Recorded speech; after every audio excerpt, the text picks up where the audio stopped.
بسم الله الرحمن الرحيم.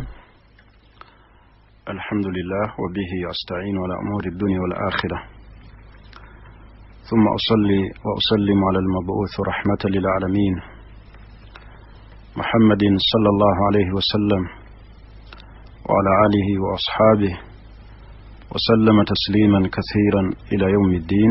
أما بعد، abatuuliza abalungi mwenna ku mukutu gwaffe guno Radio Pal, mbalamusa n'ekiramuso ekyaviira ddala eri Allah subhanahu wa ta'ala, era nga kyekiramuso Allah subhanahu wa ta'ala kyagenda okulamusa nakyo abantu b'omujjana.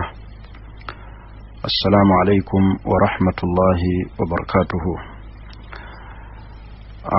Tuli ku musomo gwaffe ogugamba nti ihfadillaha yahfaduka, wekuumire ku Allah naawe Allah ajja kukuuma. Wallahu khayrul hafidhin, Allah ye mulungi ow'abakuumi bonna. Obukuumi bwonna buli mu mikono gya Allah subhanahu wa ta'ala, naye senga weekuumira ku Allah ne weekuumira ku mateeka ge, n'otasukka nsalosalo weyagamba okukoma n'otayingira mu haramu, naawe Allah subhanahu wa ta'ala ajja kukuuma. Twaleka omusomo gwaffe nga tetunnayingira mu mwezi gwa Ramadan ogwali gukwatagana ku mannya ga Allah mu kugasabisa, kubanga mannya ge ag'amalungi mututegeerera Allah subhanahu wa ta'ala, kubanga kuno ku nsi la yura, yetalabika. Allah yatugamba mu Qur'ani y'ekitiibwa n'atugamba nti walillahi al-asma'ul husna, Allah yalina amanya amalungi. Amanya ga Allah gonna husna, malungi. Allah n'atugamba nti fad'uuhu biha, mugasabise nago Allah. Ekyo ne kiraga nti addu'a'u bi asma'ihi, edduwa gy'osabye ng'osabisa naye amanya ga Allah subhanahu wa ta'ala, fahuwa du'a'un maqbul, ebeera edduwa ekkirizibwa ate eyanukuddwa. Tuzze tunyonyola ebintu bingi, ani atayanukulwa dduwa, obulungi obuli mu kusaba, ebitamu mu kusaba, obulungi obuli mu kusaba. Kakati omusomo guno gwe tuliko ekitundu kye tuliko ekyamanya ga Allah gwe gakozesa kugasabisa, Allah asobola okwanukula, kuba Allah yennyini atugambye fadu'uuhu biha, mumusabise amannya ago gaalina amalungi. Allah oyo tuba tumusaba tulina okumutegeera ti gwe tusaba sami'un, awulira ate ayanukula, ate nga n'ekyo ky'omusabye okakasa nti Allah akirinako obusobozi, akisobola. Buli kintu kyonna Allah akirinako obusobozi, naye kwekakasa nti kyemusaba asobola okukyanukula ye Allah. Abantu bano tusaba ebirala ebitali Allah. Oba emifo ky'okoowoola erinnya lya Allah, n'akoowoola mu lubaale, n'akoowoola mu mizimu, abamu bakoowoola bafu, abamu bakoowoola bamasheekhe baabwe, ne yeerabira omutonzi alqadiru ala kulli shay'in, alina obusobozi bwa buli kintu kyonna. Amanya ga Allah tugayige. Nabi sallallahu alaihi wasallam yagamba hadis naga nti lillahi 99 isma, Allah alina amanya 99 ge gasinga okumanyikibwa. Amanya ge 99 Nabi sallallahu alaihi wasallam aga nti man ahsaha, omuntu bwagakwata dakhala aljanna, ayingira ki? Ayingira ejjanna. Ekyo kyokka kikulu. Mu bimu ebibala ebiri mu kutegeera amanya ga Allah kuyingira ki? Kuyingira ejjanna. Naye atogasabisa, kitegeeza nti edduwa ebeera nnungi gy'osomye ng'osabisizza amannya ga Allah subhanahu wa ta'ala. Tunuulira ow'ekitiibwa nabbi Muhammadin sallallahu alaihi wasallam bwe yazuukukanga ekiro okusaala essola ey'ekiro yasabanga Allah n'ebitendo bingi. Namugamba nti Allahumma ay Allah rabbu Jibril wa Mikail, wange gwe omutonzi omulezi wa Jibril ne Mikail, oyo Jibril malaika ne Mikail malaika. Fatiri samawati wal ard, omutonzi w'eggulu n'ensi. Alimul ghaibi wa shahada, omumanyi w'ebyama ebyekwese n'ebyo ebirabikako. Anta tahkumu bayna ibadika fima kanu fihi yakhtalifun, gw'olamula abaddu bo ku ebyo byonna bye balinamu okwawukana. Nabbi sallallahu alaihi wasallam n'asaba n'agamba fahkum lima ikhtalafa fihi min alhaqqi bi'idhnika innaka tahdi man tasha ila siratil mustaqim. Agamba nti mazima ggwe Allah gw'olungamya eri ekkubo eggolokofu. Mu kusabisa amannya ga Allah sooka otegeere Allah gw'osaba, era mu kugategeera sooka omwawule. Abantu bangi tusaba Allah ate ne tusaba ebiki ebirala. Bw'oba oyagala okusabisa amannya ga Allah, obwesigwa bwonna, okwesigamira kwonna kuzze mu Allah mutonzi. Omusajja lumu yafuna ekizibu, Allah yakyusa sisitimu mu kamwa, malusu ne gayinjoola ne gatandika okuyiika. N'ategeera kitutte nti ye Allah, n'aga subhanallah, sisitimu Allah n'agizaawo. Neetereera kwogera kwani? Ku Allah subhanahu wa ta'ala. Kwogera ku Allah. Naye ate butyanga Allah omusaba n'omuga nti ya Allah irhamni, kusaba onsaasire.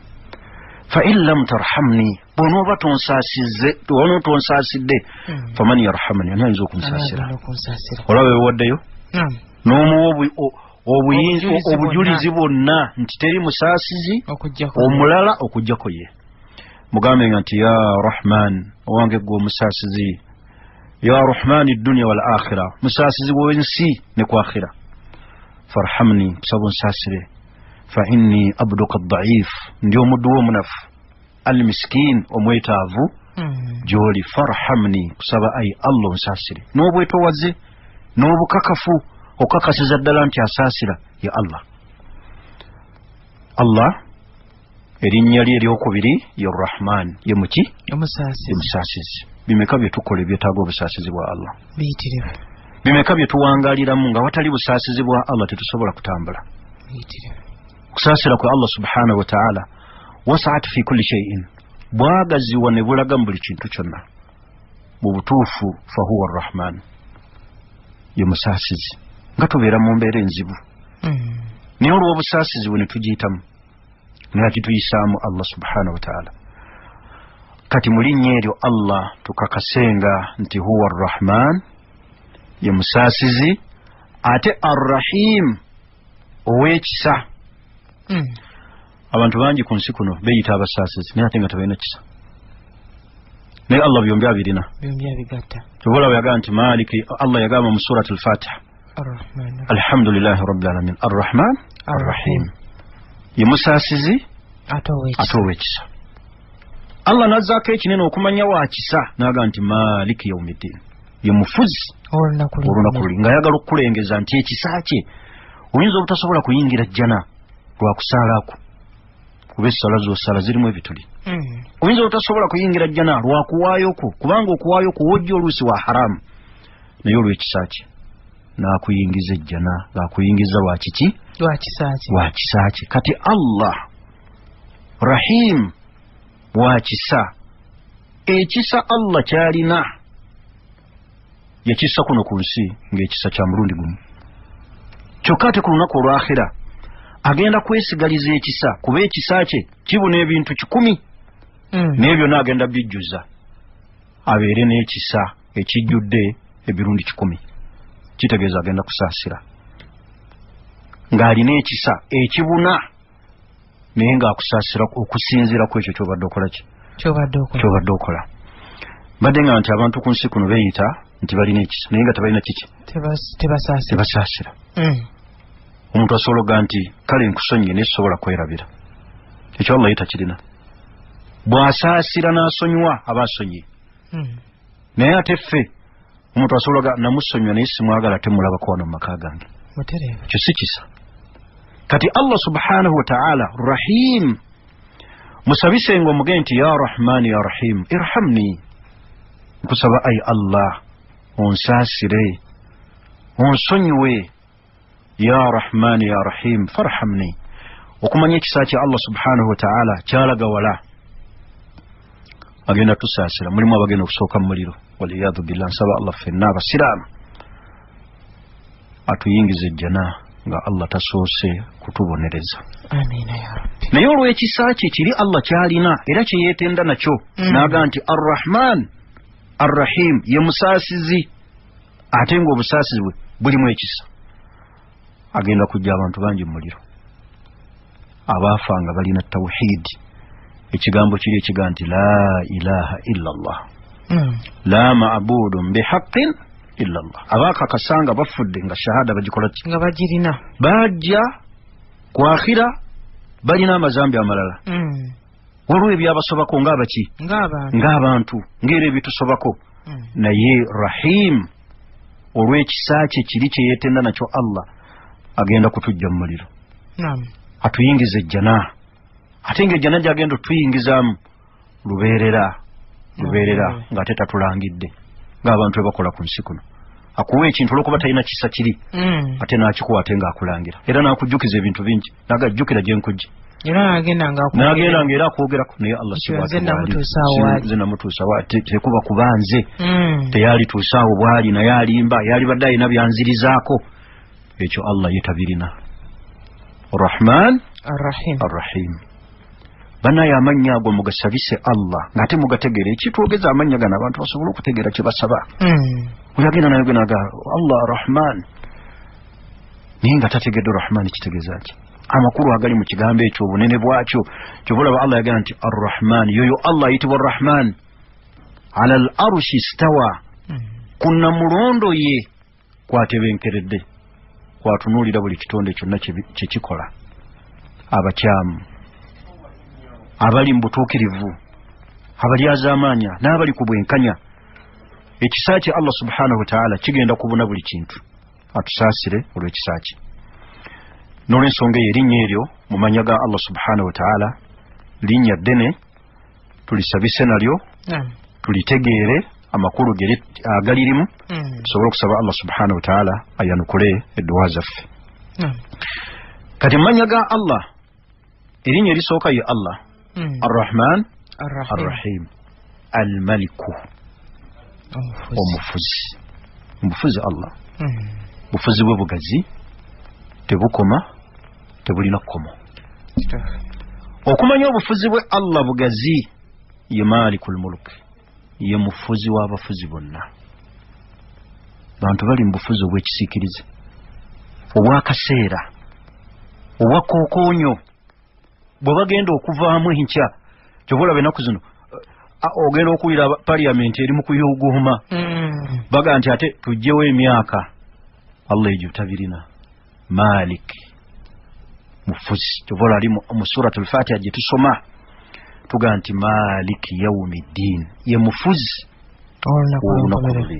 olutagenda kubeera muntu yenna ayogera nga towulira nswagiro zonna nga towulira yenyeenya. ffenna tumutunuulidde tulinda okusalawo kwe n'obufuzi bwe. abantu tebalaba abantu babadde mu bufuzi nga babadde b'amaanyi ne bukeera ku makyanga omufuzi owa waggulu atalina bufuzi bwa kisanja bwa kkomo buliko myaka ng'asazewo ne babuvaamu. abamu babuvaamu mirembe, abamu ne babuvaamu nga bamaze bawalula. kati Allah Al-Maliku ye muki? ye mufuzi. obufuzi bwe tebulina kkomo, obufuzi bwe tebulina nsalosalo. Al-Maliku ye muki? ye mufuzi. Allah yogera mu Qur'ani y'ekitiibwa mu suratu Ali Imran. Allah yagamba nti qul illahumma malikal mulk, wange gwe omufuzi alina obufuzi obwenkomeredde. obufuzi bwa Allah bwankomeredde. tu'til mulka man tasha, gwowa obufuzi gwobakoze ki? gwoba oyagadde. abantu balina obufuzi kuno ku nsi nga bwakookoonyo bwa kiseera. kati Allah buli wakuwa obufuzi bukozese mu kumugondera mukole bya Allah subhanahu wa ta'ala byayagala. Kati buli muntu yenna ayagala okusaba Allah kuba mulimu abantu Katonda buli muntu yamutonda bubwe. Mulimu nga yoli ekimunyumira bufuzi nga nze busifugako sitebenkera mu nsi. Kakati bw'oba oyagala okufuga kozesa erinnya erya Allah olisabise ng'osaba Allah kuwa bufuzi obukulembeze mu buli mutendera gwonna. Bwero si 3 5 oyagala bwa district oyagala bwa president obukulembeze oli mu kitongole saba Allah ng'okozesa erinnya lyeryo nti Allah wal malik ye mufuzi. Akuwa obufuzi obulungi obulimu ate emirembe. Waliwo abantu okubeera n'obufuzi kati tebalina mirembe. Kati beebaka. Tunulira abafuzi abategeera Allah batambulanga ne mu bantu nga tebalina security. Nolwalira abantu bali mu bufuzi awatali security tebasobola kufuluma. Awatali security tebasobola kutambula. Kati saba Allah bw'obanga oyagala obufuzi akuwa obufuzi obulimu emirembe obunaakutebenkeza ng'ate olina tawhidi. Akati n'olw'ensonga eyo baganda baffe abasiraamu mu linnya eryo Allah lye lyeyita n'aga nti almaaliku kikulaga nti fenna olina wabeera n'obufuzi obulina emizinga obulina zisabasaba ezivuga ne baga nti eyo bomu ekuba n'egira ekyalo kyonna ne kivaawo. Alina obufuzi obw'amaanyi obwenkomeredde insha Allah taala. Mbakubiriza abaganda baffe abasiraamu abatuwuliriza okutegeera Allah n'okumusaba ate musabe nnyo Allah. Teri kirungi kiri kyakulwanyisa kyabbeeyi nga kusaba Allah. Naye musabisa amannya ge tugategeere tumwogereko Allah nga bw'omwogerako erinnya olitegeera nti Allah ye mufuzi. Bw'oba oli mufuzi otegeere nti enkya toliiwo. Allah ye mufuzi atavaawo atalina bufuzi bwa kiseera talina bufuzi bulikokkomu bufuzi bwe bwalubeerera. N'olw'ensonga eyo tutegeere amannya ga Allah tumutegeere Allah subhanahu wa ta'ala tumwekuumireko. Ihfadillaha yahfaduka ekuumireko Allah jakukuma. Saba Allah atukuume ate era tumwekuumireko. Wassalamu alaikum wa rahmatullahi wa barakatuh.